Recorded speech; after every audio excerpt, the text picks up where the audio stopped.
اور زبان میں جب دوسری زبانوں کے الفاظ آنا شامل ہوتے ہیں تب جا کر ہم اس زبان کو ایک ترقی یافتہ زبان کہہ سکتے ہیں جس میں ہر طرح کا موضوع اور مفہوم ادا ہو سکے. اب میں آپ سے کہوں بھائی ایک زبان ہے جس میں صرف آپ ادب لکھ سکتے ہیں تو آپ ہنسنے لگیں گے. نہیں بھائی ایسا نہیں ہوتا, زبان تو ہر طرح کے کام کرتی ہے نا. اس کو ایک ٹھیلے والا بھی بولتا ہے, اس کو ایک جامعہ میں, ایک اسکول میں, ایک کالج میں پڑھنے والا استاد بھی بولتا ہے, اور ایک سیکھنے والا بچہ بھی اس زبان کو سیکھتا ہے. اس کا مطلب کیا ہوا کہ الفاظ وہی رہتے ہیں, صرف ان کو سیکھنے کا درجہ بدل جاتا ہے. کبھی آپ نے دیکھا کہ کوئی چھوٹا بچہ جب زبان سیکھ رہا ہوتا ہے تو وہ زبان کو کیسے سیکھتا ہے؟ جی ہاں بالکل صحیح سمجھے, وہ چھوٹا بچہ پہلے چیزوں کو ان کے نام سے پکارنا شروع کرتا ہے. یہ ہوتے ہیں جنہیں ہم اردو میں اس میں معرفہ یا اس میں نکرہ کے نام سے جانتے ہیں. اس میں معرفہ یعنی کسی بھی خاص چیز یا جگہ کا نام, اور اس میں نکرہ یعنی اس میں معرفہ کی جگہ استعمال ہونے والے الفاظ. جیسے میں نے کہا یہ موبائل ہے, یہ موبائل میرا ہے, یہ موبائل انفینکس کا ہے مثال کے طور پر. اب آپ کہیں گے انفینکس کا موبائل سر کا ہے, یہاں پر انفینکس کیا ہے, اس میں معرفہ ہے. اس کے بعد آپ بتائیں گے جی اس موبائل میں, اب جب آپ نے اس لگا دیا تو یہ ہو گیا اس میں نکرہ. یعنی بات کیا نکلی کہ الفاظ اپنی ساخت اور اپنی پہچان بدلتے رہتے ہیں, اور جب ہم ان کو استعمال کرتے ہیں تو جملے کی ساخت کے مطابق استعمال کرتے ہیں. الفاظ کو سیکھنے کے بعد جو زبان میں پہلا درجہ آتا ہے وہ ان کے افعال سیکھنے کا ہوتا ہے, یعنی جسے ہم ورب کہتے ہیں. اردو میں جو افعال کی تعداد ہے اگر آپ وہ سیکھ جائیں, یعنی اردو کے بہت سارے الفاظ ایسے ہیں جن میں آپ کو کرنا یا کیا لگانے کی ضرورت نہیں پڑتی. مثلا ہنسنا, ہنسنا مکمل ایک ورب ہے. اب آپ یہ نہیں لکھ سکتے کہ ہنسنا کیے یا وہ ہنسا کرا, لیکن اکثر ہم کہتے ہیں میں نے یہ کام کیا, یہ بھی ٹھیک ہے, لیکن اگر ہم یہ کہیں میں نے یہ کام کرا تو یہ غلط ہے. اور یہ جملہ آپ نہ اخبار میں لکھ سکتے ہیں, نہ ٹی وی میں لکھ سکتے ہیں, اور نہ ہی کسی وی لاگ میں استعمال کر سکتے ہیں. اس کا مطلب کیا ہوا کہ کوئی بھی زبان الفاظ کے دو طرح پہ چلتی ہے. نمبر ایک اس کے ناؤنز, یعنی الفاظ میں کتنی چیزوں کو ان کے نام سے پکارا جائے گا, یہ ناؤنز کہلائیں گے, جسے اردو میں اس میں معرفہ اس میں نکرہ کہا میں نے. اور دوسرا اس کے افعال یعنی وربس, یعنی کسی زبان میں کتنے وربس ہوں گے اور وہ کتنے کاموں کو اپنے اندر ادا کرنے کی اہلیت رکھتی ہے. یہ تو ہوتے ہیں الفاظ. الفاظ کے بعد جو دوسرا درجہ ہمارے پاس آتا ہے وہ جملے کا. الفاظ کو جب ہم ایک خاص ترتیب سے استعمال کرتے ہیں تو وہ جملہ بن جاتا ہے. مثلا میں نے 4 چیزیں لکھی, میز, موبائل, میں, انسٹیٹیوٹ. میز, میں, موبائل, انسٹیٹیوٹ, ان 4 الفاظ کا الگ سے دیکھنے میں کوئی مطلب نہیں ہے. ویسے ڈکشنری میں ان سب کا ایک ایک مطلب نکلے گا. کہ میز کا مطلب ہے کوئی ایسا سانچہ جس پر سامان رکھا جائے, موبائل کا مطلب رابطہ کرنے کا کوئی آلہ, انسٹیٹیوٹ کا مطلب کوئی پڑھانے کی جگہ, اور میں کا مطلب کوئی شخص. لیکن جب میں نے اس کو لکھا میں نے انسٹیٹیوٹ میں موبائل میز پر رکھا, تو اب اس جملے کا ایک مطلب ہو گیا. یعنی کیا کہ آپ کو پہلے جملے نہیں سیکھنا, پیراگراف نہیں سیکھنا, بلکہ آپ نے الفاظ کو سیکھنا ہے. اور الفاظ کو سیکھنے کے لیے سب سے اچھا طریقہ خاص طور پر آج کی دنیا میں یہ ہے کہ اچھے لوگوں کی ویڈیوز, ان کی آڈیوز اور ان کی لکھی گئی چیزوں کو آپ پڑھیے اور ان کا جیسا جملہ لکھنے کی کوشش کیجیے. جملے لکھنے کے بہت سارے طریقے ہوتے ہیں, لیکن پہلے یہ سمجھ لیجیے کہ جملے میں الفاظ کی ترتیب کیا ہوگی. ہمارے ہاں اردو کے جملے میں سب سے پہلے سبجیکٹ آتا ہے, یعنی ناؤن, یعنی کوئی بھی آدمی جو کام کر رہا ہے اس کے بعد وہ کام وہ کس طرح سے کر رہا ہے وہ آئے گا, اور اس کے بعد وہ کام آئے گا, اور اس کے بعد اس کا زمانہ آ جائے گا. یہ 4 چیزیں آپ نے یاد رکھنی. یعنی مثلا میں نے کہا باہر بارش ہو رہی ہے, تو باہر سے مراد کیا ہے, یہ سبجیکٹ ہے.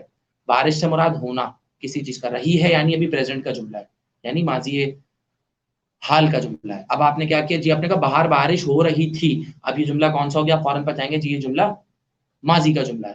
پھر آپ نے کہا باہر بارش ہوگی, یعنی اس کا مطلب کیا ہوا, اب یہ فیوچر کا جملہ ہے. تو آپ نے صرف چند الفاظ کے استعمال سے جملے کو بدل دیا. صحافی یا ادیب یا موسیقار یا شاعر یہی کرتا ہے, وہ الفاظ کی چھوٹی موٹی تراش خراش کے ذریعے جملے کو بدل کر پیش کرتا ہے, اور آپ کے سامنے اس جملے کی ایک نئی صورت آ جاتی ہے. مثلا میں نے لکھا کراچی میں ہر جگہ بارش کا پانی موجود ہے. اب آپ اس جملے کو سمجھ سکتے ہیں, سڑکوں پر ہر جگہ بارش کا پانی کھڑا ہے. بالکل ٹھیک ہے, کیونکہ پانی کھڑا ہوا ایگزیکٹلی ہمیں نظر نہیں آتا, لیکن اس کا محاوراتی مطلب ہے, اور محاورہ وہی ہوتا ہے جو اپنے اصل معنوں کے بجائے استعمال ہو کسی اور معنی میں. تو اس کا مطلب کیا ہوا کہ الفاظ کو بہت ساری طریقے سے یوز کیا جا سکتا ہے, اور الفاظ کو طریقے سے استعمال کرنے میں ہی آپ اپنی زبان کے اسلوب کو, آپ اپنے لکھنے کے انداز کو, اپنے تحریر کو بدل سکتے ہیں. اسی کے ساتھ ساتھ الفاظ کے ضمن میں ایک اہم بات میں آپ کو بتاتا چلوں, الفاظ کیا کرتے ہیں, الفاظ ہماری زبان کو خوبصورت بھی بناتے ہیں اور بدصورت بھی بناتے ہیں. یہاں میں ایک چھوٹی سی کہانی آپ کو سناتا چلوں, جس کہانی سے آپ کو الفاظ کے درست استعمال کا مطلب سمجھ آ جائے گا. بچوں, ایک زمانے میں ایک بادشاہ تھا, اس نے خواب دیکھا. خواب اس نے یہ دیکھا کہ اس کے سارے دانت ٹوٹ کر زمین پر گر گئے. بادشاہ بڑا حیران ہوا, اور اس نے اپنے دربار میں تمام خواب کا علم رکھنے والوں کو بلوایا اور ان سے پوچھا کہ اس کا مطلب کیا ہے. بہت سارے لوگوں نے طرح طرح کی تشریحات کی, لیکن ایک آدمی جس کو بادشاہ نے فوراً جیل میں ڈال دیا, اس نے کہا بادشاہ سلامت, اس کا مطلب یہ ہے کہ آپ کے تمام رشتہ دار آپ کے سامنے مر جائیں گے. بچوں جملے پہ غور کیجیے گا، اس نجومی نے، قسمت کا حال جاننے والے نے، خوابوں کا حال بتانے والے نے کیا کہا؟ بادشاہ سلامت، آپ کے تمام رشتہ دار، عزیز و اقارب آپ کے سامنے مر جائیں گے۔ بادشاہ نے اس کو جیل میں ڈال دیا کہ بھائی کیا بکتا ہے، پرانے زمانے کے بادشاہ ایسے ہی ہوا کرتے تھے جیسے ہمارے آج کل کے حکمران ہیں، کہ اپنے خلاف لکھا ہوا کوئی ایک جملہ بھی برداشت نہیں کرتے اور اس آدمی کو اٹھا کر فوراً گمشدہ کر دیتے ہیں، لاپتہ کر دیتے ہیں، پھر اس کی رہائی کے لیے پریس کلب پر مظاہرے ہوتے ہیں، اور صحافی بھی ان میں شریک ہوتے ہیں کیونکہ پریس کلب بہرحال صحافیوں کی جگہ ہے۔ کیا بات ہمیں سمجھ آئی کہ الفاظ کا استعمال کرنا کیا؟ اب دیکھیے اسی جملے کو دوسرے نجومی نے کس طرح کہا۔ بادشاہ نے کہا بھائی اور کوئی ہے جو اس کا حل بتا سکے، اسے میں انعام دوں گا، اور صحیح حل نہ بتایا، اس خواب کی صحیح تعبیر نہ بتائی تو جیل میں ڈال دوں گا۔ ایک اور نجومی آگے آیا اور اس نے کہا بادشاہ سلامت، اللہ نے آپ کی عمر اتنی بلند کی ہے کہ آپ اپنے رشتہ داروں میں سب سے طویل عمر پائیں گے۔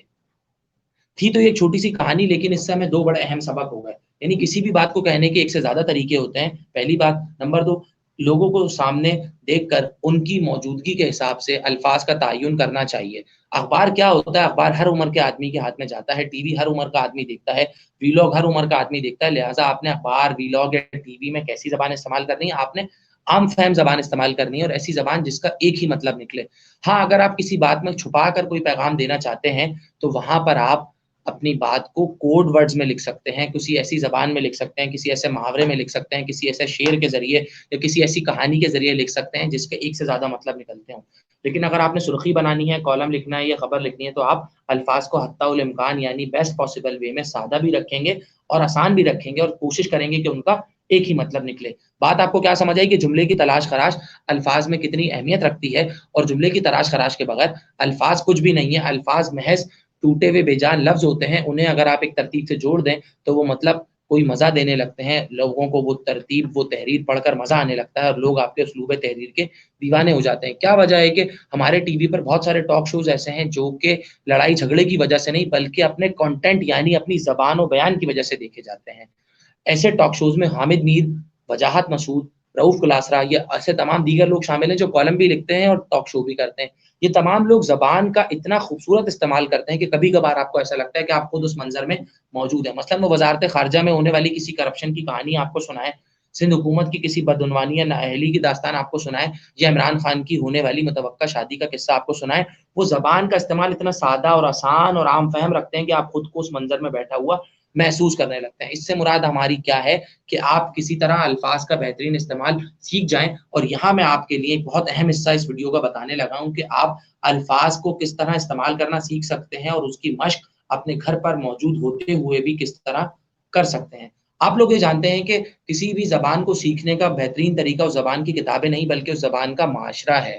معاشرے سے مراد کیا ہے کہ معاشرے میں جو موجود لوگ ہیں اگر ان کی زبان کو سن لیا جائے تو آپ وہ زبان سیکھ جاتے ہیں۔ بہت سے لوگ جو دنیا کے دیگر ممالک میں جاتے ہیں اور وہاں کی زبان بغیر کسی کلاس میں، انسٹیٹیوٹ میں، یونیورسٹی میں داخلہ لیے بغیر سیکھ جاتے ہیں، وہ کیا کرتے ہیں؟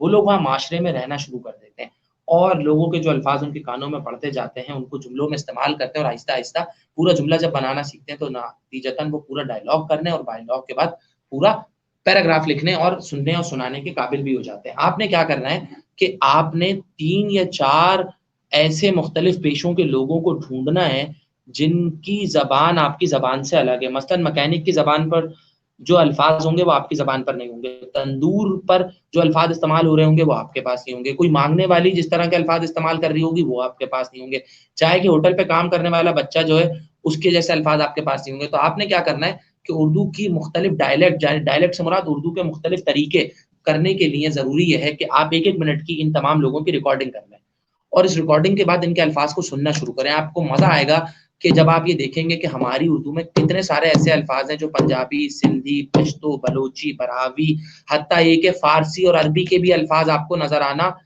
شروع ہو جائیں گے۔ یہ ہوتے ہیں الفاظ، اور یہ ہوتا ہے ان کا تاریخی پس منظر کہ کس طرح ایک زبان میں بہت سی زبانوں کے الفاظ شامل ہو جاتے ہیں۔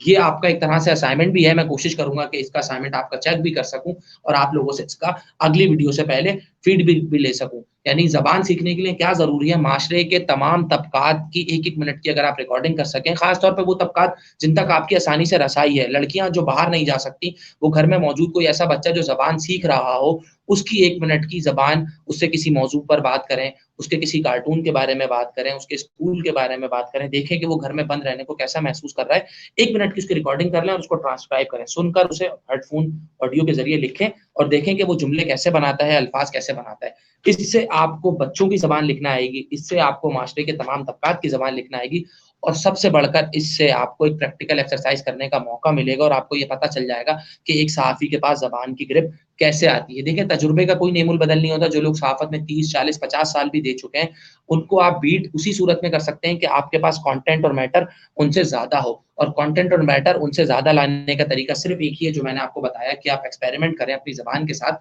اور آپ اپنی زبان کو بہتر بنائیں۔ اس کے ساتھ ساتھ آپ ایک چھوٹے چھوٹے اسائنمنٹس اس طرح بھی کر سکتے ہیں جن کے شاید نمبر میں آپ کو نہ دے سکوں، کیونکہ بہرحال کورس اسکیم کے تحت 20 نمبر کے اسائنمنٹ میں آپ کو پہلے ہی دے چکا ہوں، لیکن ان چھوٹے اسائنمنٹ سے آپ اپنے پاس کچھ ایسا ریکارڈ جمع کر سکتے ہیں جس کی بنیاد پر کوئی بھی یوٹیوب چینل آپ کو گفتگو کرنے کے لیے منتخب کر سکتا ہے، کسی بھی ٹاک شو میں آپ کو ایک ابھرتے ہوئے ریسرچر یعنی محقق یعنی تحقیق کرنے والے آدمی یا صحافی کے طور پہ جانا جا سکتا ہے، یا بہت سے چینلز آپ کو صرف اس بنیاد پر نوکری دے سکتے ہیں کہ آپ خبر بناتے وقت، خبر لکھتے وقت یا خبر سناتے وقت یا رپورٹنگ کرتے وقت بہت اچھی زبان کا استعمال کرتے ہیں۔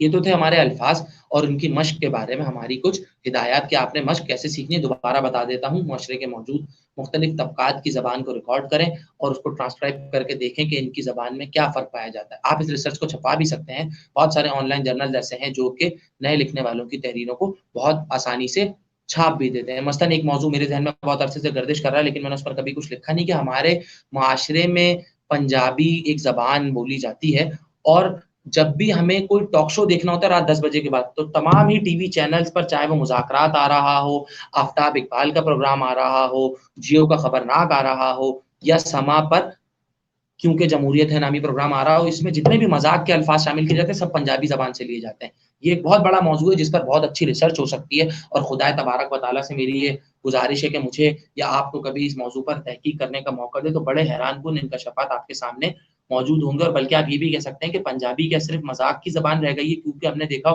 کہ آج کل لوگ اپنی گفتگو میں، خاص طور پر ایسے لوگ جنہوں نے کبھی پنجاب کا کوئی ایک شہر بھی نہ دیکھا، وہ شہر کراچی سے باہر نہ نکلے ہو، لیکن ان کی گفتگو میں بھی پنجابی کے بہت سارے الفاظ شامل ہو جاتے ہیں۔ مثلا چارپائی ہمارے ایک بہت اچھا لفظ ہے جس کو اب منجی سے بدل دیا گیا۔ منجی سے مراد چارپائی یعنی منجی ڈال کر پڑھے ہوئے تھے، یعنی کہیں پر چارپائی ڈال کر لیٹے ہوئے تھے۔ اسی طرح تخت ہمارا ایک لفظ ہے، تخت کو ہم نے بدل دیا، وہ بھی منجی میں بدل گیا ہے۔ تو کیا سمجھ آئے کہ زبانیں جب اس کے ملنے والے ایک دوسرے کے ساتھ رہتے ہیں تو ان کے اس اختلاط، ان کی اس ملاقات کے نتیجے میں بہت سارے الفاظ ایک زبان سے دوسری طرف A to B, B to A اور X to Y اور Y to X, X to Z شامل ہوتے رہتے ہیں۔ اور پاکستان کا یہی خاصہ رہا ہے کہ پاکستان کی جتنی بھی زبانیں ہیں یہ سب اردو کے ساتھ مل کر چلتی ہیں، اور اسی لیے اردو بولنے والے ہمیشہ سے محب وطن شہری کہلاتے ہیں، کیونکہ وہ ہر زبان کے لفظ کو اپنی زبان میں قبول کر لیتے ہیں۔ آپ نے دیکھا ہوگا بہت سارے صحافی ایسے ٹویٹ کرتے ہیں، بہت سارے صحافی ایسا کچھ لکھتے ہیں جس کی بنیاد پر ان کو عدالت نوٹس بھیجتی ہے یا ان پر توہین عدالت کا مقدمہ چلتا ہے۔ وہ کیا ہوتا ہے؟ وہ زبان کا غیر محتاط، غیر احتیاط پسندانہ استعمال ہوتا ہے۔ آپ نے کیا کرنا ہے کہ آپ نے زبان کے استعمال میں ہمیشہ محتاط رہتے ہوئے اس بات کو یقینی بنانا ہے کہ جو بات آپ کر رہے ہیں اس کا ایک ہی مقصد ہو، جو بات آپ کر رہے ہیں وہ تمام لوگ پڑھ کر بآسانی سمجھ سکیں، جو بات آپ کر رہے ہیں اس میں تھوڑی سمندر کسی شامل ہو تاکہ لوگ بھی ان الفاظ کے ذریعے اپنی مرضی کی سین میکنگ کر سکیں۔ دیکھیں اس وقت دنیا میں سب سے زیادہ پڑھی جانے والی ویب سائٹ میں، نیوز ویب سائٹ میں بی بی سی اردو اور بی بی سی انگلش کو درجہ حاصل ہے، کیونکہ یہ بالکل آزاد ویب سائٹ ہے۔ اس پر ڈلنے والی خبریں بغیر کسی دباؤ کے ڈلتی ہیں، اور یہ کسی بھی دھمکی، کسی بھی سفارش کو مد نظر رکھتے ہوئے کوئی خبر نہ ہی لگاتے ہیں اور نہ ہی ہٹاتے ہیں۔ تو بی بی سی کی خبریں اگر آپ پڑھ لیں تو آپ کو اندازہ ہو جائے گا کہ اسپورٹس جرنلزم یعنی جسے ہم کہتے ہیں کرکٹ کی خبریں، فٹ بال کی خبریں، باکسنگ کی خبریں، ہاکی کی خبریں، سوئمنگ کی خبریں، ٹیبل ٹینس کی خبریں، ایتھلیٹکس کی خبریں، ان سب خبروں میں بھی کس طرح ادب شامل کیا جاتا ہے، کس طرح معاشرہ شامل کیا جاتا ہے، اور کس طرح خوبصورت الفاظ کے ذریعے ہماری خبریں ہم تک پہنچائی جاتی ہیں کہ ہم یقین نہیں کر پاتے یار یہ تو ہمارے معاشرے، ہمارے کراچی کی داستان ہے، یہ بی بی سی میں رہنے والا آدمی کیسے لکھ رہا ہے؟ کیوں؟ کیونکہ اس کو الفاظ پر، زبان پر بہت بڑا کنٹرول حاصل ہے۔ بی بی سی اردو کی ایک سیریز کے خاص طور پر آپ کے لیے اشارہ کرنا چاہوں گا۔ ہم سبھی جانتے ہیں کہ 1969 میں انسان نے چاند پر قدم رکھا تھا، اور آج بھی دنیا میں بہت سارے لوگ ایسے ہیں جو 60 سال گزرنے کے باوجود بھی اس حقیقت کو حقیقت نہیں مانتے، اور یہ کہتے ہیں کہ نہیں جی انسان چاند پر کبھی گیا ہی نہیں تھا۔ بی بی سی اردو نے پچھلے سال یعنی 2019 میں چاند پر پہنچنے کے 59 سال مکمل ہونے پر ایک خصوصی سیریز پبلش کی، جس میں اس نے ان تمام لوگوں کے انٹرویوز لیے جو اس آپریشن سے کسی نہ کسی طرح جڑے ہوئے تھے، جنہوں نے انسان کو چاند پر اترتے ہوئے دیکھا یا انہوں نے اس کی خبر پڑھی یا سنی، یا پھر وہ ناسا میں اس وقت موجود تھے اور ان سائنسدانوں کی رہنمائی کر رہے تھے جو کہ ایسٹروناٹس چاند پر اترے تھے. اپولو 11 نامی وہ مشن تھا. اگر آپ اس کی خبریں پڑھیں تو آپ کو اندازہ ہوگا کہ چاند کے بارے میں جتنی ہمارے حقیقتیں ہیں، چاند کے بارے میں لوگوں کی جتنی بنائی ہوئی باتیں ہیں، ان سب کا بی بی سی نے کتنے خوبصورت انداز میں رد کیا ہے. اسی کے ساتھ ساتھ جو لوگ اسپورٹس سے دلچسپی رکھتے ہیں ان کے لیے بتاتا چلوں کہ بی بی سی کی اسپورٹس کی خبریں بھی بالکل ادب کا درجہ رکھتی ہیں. اور بی بی سی میں ایک صاحب ہے جن کا نام ہے سمی چودھری. اگر آپ ان کی خبریں پڑھنا سیکھ لیں تو میں یہ دعوے اور وعدے کے ساتھ کہہ سکتا ہوں کہ ان کی خبریں پڑھ کر آپ دنیا میں سب سے بہترین اسپورٹس رپورٹنگ کر سکتے ہیں، کیونکہ وہ کرکٹ کی بال کو کرکٹ کی بال نہیں رہنے دیتے، بلکہ وہ انسان کی قسمت کا فیصلہ کرنے والی کوئی بال اس کو بنا دیتے ہیں. لہٰذا آپ کے لیے لازمی ہے کہ اچھی نیوز ویب سائٹس کو پڑھیں، اچھی نیوز ویب سائٹس کی خبریں پڑھیں اور آن لائن جرنلزم کی طرف توجہ دیں. آپ کی کورس آؤٹ لائن میں آن لائن جرنلزم کا حصہ بھی شامل ہے. لہٰذا جو صاحب یا صاحبہ آپ کو آن لائن جرنلزم پڑھا رہے ہیں انہیں بتائیے، ان سے پوچھیے کہ ہمارے لیے سب سے اچھی ویب سائٹس کون سی ہیں، ہم نیوز ویب سائٹس کیسے بنا سکتے ہیں. اور بہت سے ایسے لوگ ہیں جو کہ نیوز ویب سائٹس کے ذریعے ہی گھر بیٹھے ہزاروں لاکھوں ڈالرز کی آمدنی کر رہے ہیں، جس مقصد کے لیے انہیں کچھ نہیں کرنا پڑتا. ایک اچھا موبائل کیمرہ ان کے پاس ہونا چاہیے، اور اگر وہ لکھنے والی خبریں کرنا چاہتے ہیں تو ایک ٹائپسٹ بہت اچھا ان کے پاس ہونا چاہیے. اور وہ دن بھر اگر 12 خبریں نکال کر اسے اچھی دیں اور ان 12 خبروں کو دن میں 1000 لوگ بھی دیکھ لیں تو 1 سے 1.5 مہینے کے اندر یوٹیوب یا وہ ویب سائٹ پر لگنے والے اشتہارات آپ کے اکاؤنٹ میں پیسے دینا شروع کر دیتے ہیں. اب آتا ہوں اپنے دوسرے موضوع یعنی زبان میں تبدیلی کے عمل کی طرف. ہم جانتے ہیں کہ دنیا کی زبانیں جیسی ہمیں آج نظر آتی ہیں شروع سے ایسی نہیں تھی. اس جملے کو، اس بات کو، اس موقف کو غور سے سنیے گا. اس میں آپ کا امتحان کا پورا ایک سوال چھپا ہے. وہ آپ سے یہ پوچھے گا کہ زبان میں تبدیلی کا عمل کیا ہوتا ہے. تشریح کرتے ہوئے بتائیے کہ اردو زبان میں اب تک کتنی تبدیلیاں رونما ہوئی. سب سے پہلے آپ کو سمجھاتا ہوں زبان میں تبدیلی کا عمل کیا ہوتا ہے، کیونکہ آپ سب لوگ پڑھے لکھے، باذوق اور ذہین لوگ ہیں، لہٰذا آپ یہ سمجھ چکے ہوں گے کہ زبان کیا ہوتی ہے. اب آپ یہ سمجھیے کہ زبان میں تبدیلی کیسے آتی ہے. دیکھیں، میں نے آپ سے کہا کہ ایک زمانے میں ہمارے معاشرے میں دربار ہوا کرتے تھے، درباروں میں بادشاہ ہوتے تھے، اور اس زمانے میں پڑھا لکھا عالم فاضل قابل آدمی، لائق عزت، لائق عزت و احترام آدمی وہی سمجھا جاتا تھا جسے شاعری آتی تھی.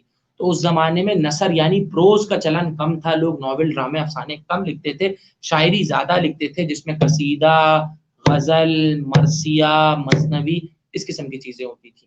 آپ نے کیا کرنا ہے، آپ نے اس بات کا آغاز، اس آنسر کا آغاز اس طرح شروع کرنا ہے. آپ یہ بتائیں گے کہ دنیا کی تمام ہی زبانیں ارتقائی عمل سے گزرتی ہیں، اور آج جو زبانیں ہمیں نظر آ رہی ہیں یہ 200-300 سال پہلے ایسی نہیں تھی، کیونکہ زبان ایک زندہ حقیقت کا نام ہے، اور زندہ حقیقت میں روزانہ کی بنیاد پر چیزوں کا اضافہ یا کمی ہوتی رہتی ہے. اور ہم یہ جانتے ہیں کہ یہ تمام ہی چیزیں کسی نہ کسی طرح ہماری زندگی سے تعلق رکھتی ہیں. لہٰذا جیسے جیسے سائنس میں ایجادات ہوتی رہتی ہیں، اسی طرح زبان میں بھی نئے نئے الفاظ شامل ہوتے رہتے ہیں. اور بہت سے لوگ تو اتنے ذہین ہوتے ہیں کہ وہ زبان میں کئی نئے الفاظ کا استعمال کر دیتے ہیں. مثلاً ایک خبر میں آپ کو بتاتا ہوں پچھلے دنوں کی، جس کو دیکھ کر آپ کو اندازہ ہوگا کہ جی کتنے بڑے صحافی کس طرح چھوٹے سے لفظ کو بڑا بنا دیتے ہیں. آپ نے دیکھا ہوگا پچھلے دنوں بہت سارے لوگوں نے پینڈیمک یعنی اس وبا کے دوران، کورونا وائرس کے دوران راشن بانٹنے کی کوشش کی. بہت سے لوگوں نے حکومتی سرپرستی کے ساتھ یہ کام کیا. ایسے ہی ہمارے ایک سپر اسٹار جن کا نام شاہد آفریدی ہے، اور بہت سے لوگ ان کو کرکٹ کے بجائے ہیڈ اینڈ شولڈرز کے ایڈ کی وجہ سے زیادہ پسند کرتے ہیں، انہوں نے بھی راشن بانٹا. اب ہوا کیا کہ شاہد آفریدی کی کچھ تصاویر میڈیا کے سامنے آئیں، کچھ لیکڈ تصاویر جس میں کہیں وہ روڈ کے کنارے کھڑے ہو کر سائے میں نماز پڑھ رہے ہیں، کہیں وہ کسی مسجد میں لیٹے ہوئے آرام کر رہے ہیں، اور کہیں وہ لوگوں کو راشن بانٹتے ہوئے دیکھے جا سکتے ہیں. اس کو دیکھتے ہوئے ایک معروف صحافی جن کا نام اعزاز سید ہے اور وہ جنگ میں کالم لکھتے ہیں، انہوں نے کہا پچھلے وزیر اعظم کی بے مثال کامیابی کو دیکھتے ہوئے نئے وزیر اعظم لانچنے کی تیاریاں شروع. اب آپ دیکھیں لانچ لفظ کتنا پیارا ہے. لانچ سے مراد کیا ہے؟ کسی کو لانچ کرنا، کوئی نئی پروڈکٹ لانچ کرنا، مارکیٹ میں کوئی نیا مصنوعی ترتیب بنا کر کوئی پروڈکٹ لانا، کوئی چیز بنا کر لانا. مثلا ہم کہتے ہیں جی نئی پیزا پروڈکٹ لانچ ہوئی ہے، سنا سفیناز کا نیا برانڈ آیا ہے، ریئل می نے نیا برانڈ لانچ کیا ہے، نوکیا نے اپنا ونڈوز فون لانچ کیا. یہ سب کیا ہے؟ لانچ انگلش کا لفظ تھا، اس نے اس کو اردو کا لفظ بنا دیا اور لانچ سے لانچنا بنا دیا، اور وہ اردو ڈکشنری کا حصہ بن جائے گا آئندہ آنے والے 1-2 سالوں میں. اس سے ہمیں کیا ہوا کہ ہمیں کیا پتہ چلا کہ دنیا کی تمام ہی زبانیں اپنے ارتقائی، اپنی تبدیلی کے عمل سے گزرتی رہتی ہیں، اور اس قسم کی کئی مثالیں ہمارے سامنے موجود ہیں. مثلا انگلش کی ڈکشنری میں پہلے ہمارے پاس سرچ کے لیے گوگل کا لفظ نہیں تھا، لیکن اب اس انگلش کی ڈکشنری میں بھی گوگل کا لفظ لکھا ہوتا ہے. لوگ کہتے ہیں گوگل اٹ یعنی سرچ کر لو. اسی طرح لوگ کہتے ہیں فیس بکنگ کا مطلب کیا ہے؟ ہاں جی فیس بک پہ ڈال دو. اسی طرح لوگ کہتے ہیں سیلفی کا مطلب کیا ہے بھائی؟ کوئی تصویر اپنی خود سے کھینچنا.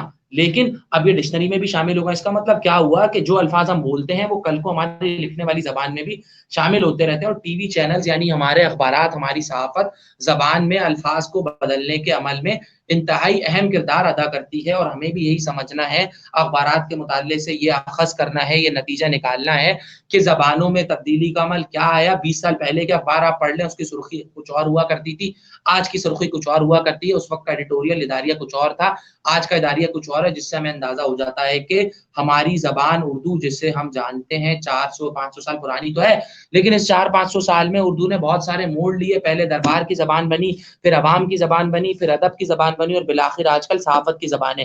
جتنی تیزی سے ہم صحافت کے ذریعے زبان سیکھتے ہیں, کسی اور طریقے سے زبان نہیں سیکھ پاتے. یہ میرا مشورہ ہے کہ اگر آپ اچھی اردو پڑھیں گے تو اچھی اردو لکھ سکیں گے. ٹی وی چینلز والی غلط اردو پڑھیں گے تو آپ غلط اردو سیکھیں گے. بہت سے لوگ مجھ سے یہ اپنی میسیجز میں, اپنے سوالات میں سلام تک لکھنے کی غلطی کرتے ہیں, اور یہ ہمارے معاشرے میں بہت ایک بری بات سمجھی جاتی ہے کہ ہم کسی کو بری طرح سے سلام کریں, جس کا ایک طرح سے اسلامی مطلب بھی غلط نکلتا ہے. سلام لکھتے ہوئے کبھی بھی واو نہیں لگایا جاتا, بلکہ الف لام لکھا جاتا ہے اور پڑھتے وقت اسے سائلنٹ کیا جاتا ہے. الف سلام نہیں ہوتا, وہ السلام علیکم ہوتا ہے, اور واو نہیں لکھتے بیچ میں, بلکہ عین پر پیش ہوتا ہے السلام علیکم. اسی طرح وعلیکم السلام ہوتا ہے. اور تقریباً 80% جو میرے اسٹوڈنٹس ہیں, صرف ایمس کے نہیں, میں جامعہ کراچی کے اسٹوڈنٹس کی بھی بات کر رہا ہوں, وہ اس قسم کی غلطیاں بے تحاشا کرتے ہیں, اور میں خود کو اس بات سے معذور پاتا ہوں کہ ان کی اس غلطی کی اصلاح کر دوں. بلکہ کبھی کبھار مجھے شرمندگی اور پشیمانی ہوتی ہے کہ یہ بچے میرے سپرد ہوئے روز قیامت. جب مجھ سے سوال ہوگا کہ تم نے ان کو اپنی زبان میں سلام بھی کرنا نہیں سکھایا, تو میں اللہ تعالیٰ کے حضور کیا جواب دوں گا. لہٰذا میرے بچوں, سلام میں واو نہ لکھا کیجیے. کرا کوئی لفظ نہیں ہوتا, کی کوئی لفظ نہیں ہوتا, بلکہ اردو میں ہر لفظ کا ایک ورب موجود ہے. مثلا آپ لکھیں گے سر میں یہ کام کر چکی ہوں, اب سر کی جگہ آپ استاد لکھ دیں, استاد محترم میں یہ کام کر چکی ہوں, استاد محترم میں یہ کام کر چکا ہوں, استاد محترم میں یہ کام کر رہا ہوں. ٹھیک ہے میں, لیکن استاد محترم میں نے یہ کام کیا تھا, کرا تھا. اب یہ کرا تھا سے یہاں سے مسائل آنا شروع ہو جاتے ہیں, اور اکثر یہ مسائل لکھے ہوئے بھی نظر آتے ہیں. جنگ اخبار میں بدھ یا جمعرات کو, اکثر کبھی بدھ کو کبھی جمعرات کو, ایک صفحہ آتا ہے جسے ہم ادبی صفحہ کہتے ہیں, جس میں تھوڑا سا ادب سے متعلق معلومات شامل ہوتی ہیں. کسی شاعر کی کوئی غزل ہوتی ہے, کسی صاحب اسلوب آدمی کا کوئی مضمون ہوتا ہے, اور اس میں ہی ایک صاحب ہے ڈاکٹر رؤوف پاریک صاحب. یہ اردو زبان کے بہت بڑے عالم ہیں. ان کی ڈکشنریز ہم نے بچپن میں بھی پڑھی, بچپن میں ان کی کہانیاں بھی پڑھی, جامعہ کراچی کے استاد بھی رہے, اور آج کل ڈکشنری لکھ رہے ہیں آکسفورڈ کی. اس سے پہلے بھی آکسفورڈ کی کئی ڈکشنریاں لکھ چکے ہیں.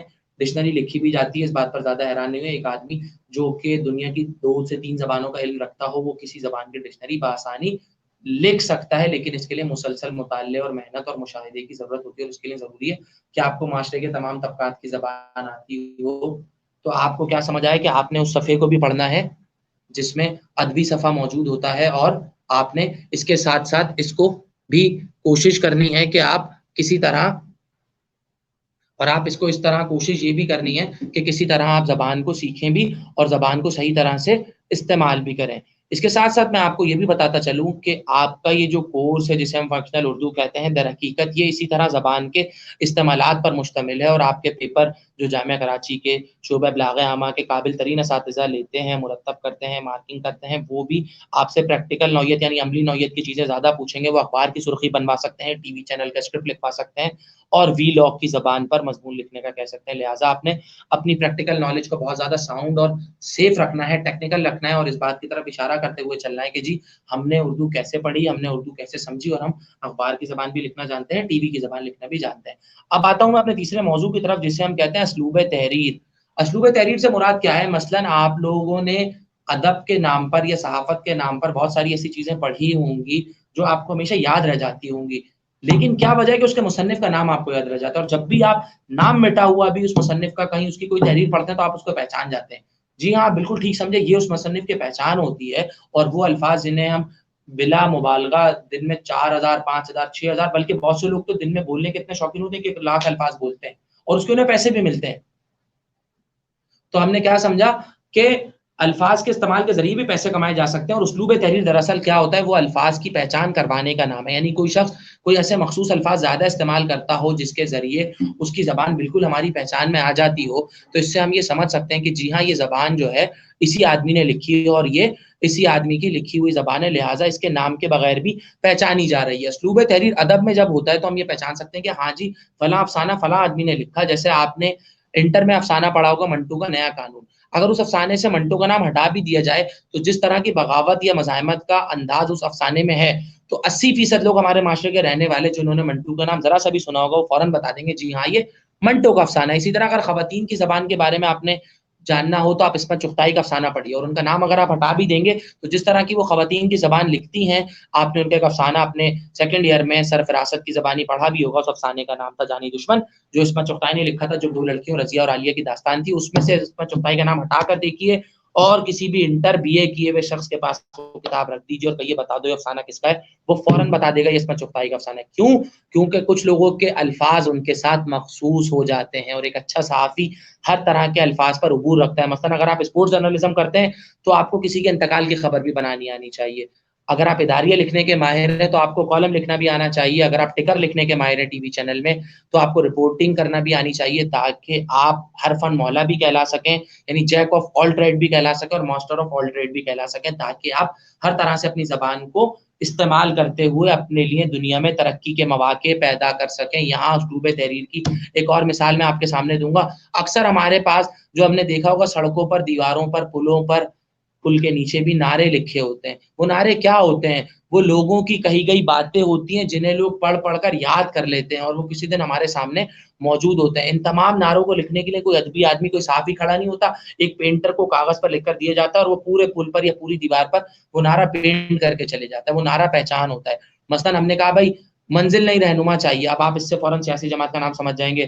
اسی طرح آپ لکھیں گے زندہ ہے تو آپ فوراً سمجھ جائیں گے کہ سیاسی جماعت کا نعرہ ہے۔ اسی طرح آپ لکھا ہوا پڑھیں گے کہیں قدم بڑھاؤ ہم ساتھ ہیں، آپ یہ سمجھ جائیں گے کہ کس کا نعرہ ہے۔ اسی طرح آپ لکھیں گے تبدیلی آ گئی ہے، آپ فوراً سمجھ جائیں گے کس سیاسی جماعت کا نعرہ ہے۔ اسی طرح آپ لکھیں گے ان کی خدمات پہ خراج تحسین پیش کر جا سکتے ہیں، تو آپ فوراً سمجھ جائیں گے آج یہ راولپنڈی کا نعرہ ہے، یہ راولپنڈی والوں کی حمایت میں لکھا گیا جنہیں ہم بڑے ابو کے نام سے جانتے ہیں۔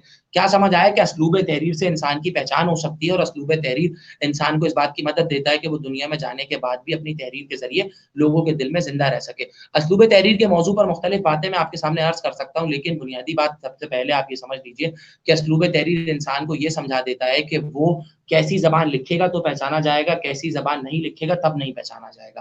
زبان لکھ کر پہچاننے کا طریقہ یہی ہوتا ہے کہ آپ مختلف طرح کی خبریں بنائیں اور کبھی آپ اس خبر میں خود کو محسوس کریں اور کبھی خود کو نکال دیں۔ اس طرح آپ کو پرسن ون اور پرسن ٹو یعنی فرسٹ پرسن اور تھرڈ پرسن کی تحریر لکھنا آئے گی، اور آپ کو یہ بھی سمجھ آئے گا جس کہانی میں آپ موجود تھے وہ کیسے لکھی جائے گی، اور جس کہانی میں آپ موجود نہیں تھے وہ تحریر کس طرح لکھی جائے گی۔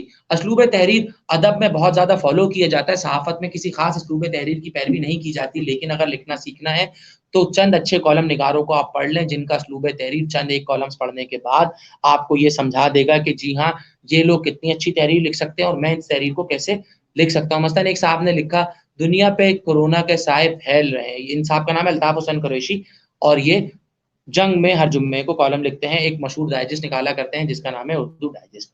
انہوں نے لکھا ملک پہ کورونا کے سائے پھیل رہے ہیں، اب آپ اس جملے کو کاپی کرنے کی کوشش کیجیے۔ اب آپ لکھیں دنیا میں وبائیں بڑھتی جا رہی ہیں اور کورونا اس وبا کی ایک تازہ ترین مثال ہے۔ اب کیا ہوا کہ آپ کا جملہ آپ کی پہچان بن گیا اور یہ جملہ آپ کے نام سے زندہ رہے گا۔ انٹرنیٹ پہ جب ہم سرچ کرتے ہیں تو کسی کے نام کے لکھے ہوئے دو الفاظ بھی اس کی پوری شخصیت ہمارے سامنے لے آتے ہیں۔ کیوں؟ کیونکہ وہ آدمی اپنے اسلوب تحریر کی وجہ سے انٹرنیٹ کی کیٹیگری میں الگ درجے پر ہوتا ہے، وہ آدمی دوسرے اسلوب تحریر کی وجہ سے دوسری کیٹیگری میں ہوتا ہے۔ تو آپ بھی جو کچھ لکھیں گے اس میں آپ کا اسلوب تحریر نہایت اہمیت کا حامل ہوگا، اور جو بات ابتدا سے میں کہتا آ رہا ہوں کہ اچھا اخبار پڑھنے کی عادت ڈالیے، اچھی خبریں سننے کی عادت ڈالیے اور اچھا ریڈیو سننے کی عادت ڈالیے، تاکہ آپ ایک بہتر صحافی بن کر معاشرے کی خدمت بھی کر سکیں اور جو ڈگری پروگرام آپ نے چوز کیا ہے اس کے کامیاب ترین آدمی بھی بن سکیں۔ میں نے اسی معاشرے سے ترقی کرنے والے صحافیوں کو پیسے کے اعتبار سے، شہرت کے اعتبار سے، عزت کے اعتبار سے آسمانوں کی بلندیوں کو چھوتے ہوئے دیکھا ہے۔ خود میں نے بھی صحافت کرنے کی کوشش کی تھی، لیکن استادی شاگردی کا سلسلہ طویل ہونے کی وجہ سے بہت زیادہ وقت صحافت کو نہیں دے سکا، لہٰذا اس پتھر کو چوم کر چھوڑ دیا۔ اب یہ میں نے ایک محاورہ استعمال کیا، پتھر کو چوم کر چھوڑ دیا، یعنی میں نے مشکل کام کرنے کی کوشش کی تھی، جب نہیں ہو سکا تو چوما اور واپس آ دیا، یعنی میں نے اس کام سے عقیدت تو دکھائی لیکن اس کے لیے محنت نہیں کر سکا۔ آپ سب پر بھی یہ لازم ہے کہ آپ اس ویڈیو کو موٹیویشنل ویڈیو سمجھنے کے بجائے اس میں سے ان تینوں موضوعات کا مطالعہ کریں جو میں نے آپ کو بتایا۔ کچھ مزید چیزیں میں رمضانوں میں بھی ان تینوں موضوعات سے متعلق آپ کو بھیج چکا ہوں۔ اسلوب تحریر پر کچھ چیزیں میں مزید اس ویڈیو کے بعد آپ کو بھیجوں گا، اور ان چیزوں کا مطالعہ کر کر آپ یہ سمجھ سکیں گے اسلوب تحریر کیسے بنایا جاتا ہے۔ سب سے پہلے یہ بات سمجھ لیں، لیکچر دہرا دیتا ہوں، الفاظ کسی کی پہچان ہوتے ہیں، زبانیں تبدیلی کے عمل سے گزرتی رہتی ہیں. اسلوب تحریر کسی آدمی کے لکھنے کا وہ خاص انداز ہوتا ہے جس کی مدد سے اس کی تحریر اس کے نام کے بغیر بھی پہچانی جا سکتی ہے. امید کرتا ہوں کہ آپ نے اس ویڈیو کو توجہ سے سنا ہوگا اور اپنا اسائنمنٹ گھر پر بیٹھ کر توجہ سے بنا رہے ہوں گے. میں آپ کی طرف سے بہت حسین اسائنمنٹ سیکھنے کا منتظر رہوں گا. اس سلسلے میں کسی رہنمائی کے لیے آپ مجھ سے میرے موبائل نمبر، واٹس ایپ پر بنائے گئے گروپ، ایمز انسٹیٹیوٹ کے ای میل ایڈریس یا یہاں پر آ کر مجھ سے رابطہ کر سکتے ہیں. اپنا بہت خیال رکھیے گا اور اس امید پر زندہ رہیے گا کہ یہ وقت بھی گزر جائے گا. شکریہ.